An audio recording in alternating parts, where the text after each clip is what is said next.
ইমাম গাজালী রহমতুল্লাহ বলেন যে মানুষ তিন রকমের ভয় করে থাকে আল্লাহকে। প্রথম শ্রেণী হচ্ছে এরা সর্বনিম্ন স্তরে, এরা হচ্ছে ছোট বাচ্চাদের মতো। ছোট বাচ্চারা যদি কাছের কোনো কিছু ভেঙে ফেলে তখন মায়ের প্রহারের ভয়ে তারা খুব সহজেই বিহ্বল হয়ে যায়।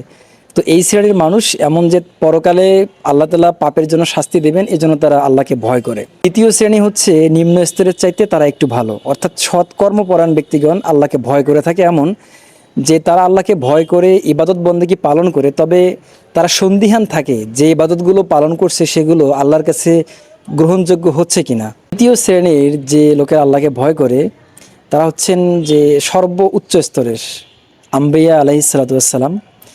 তারা মূলত আল্লাহকে ভয় করে এবং আশঙ্কা করে জীবনের শেষ পর্যন্ত তারা এই ভয়ের ধারাবাহিকতাটা রক্ষা করতে পারবেন কিনা, কোনো সময় কোনো বিপর্যয়ের কারণে তারা আবার সেখান থেকে বঞ্চিত হয়ে যায় কিনা। ভিডিওটি ভালো লাগলে সাবস্ক্রাইব করে শেয়ার করে দেবেন।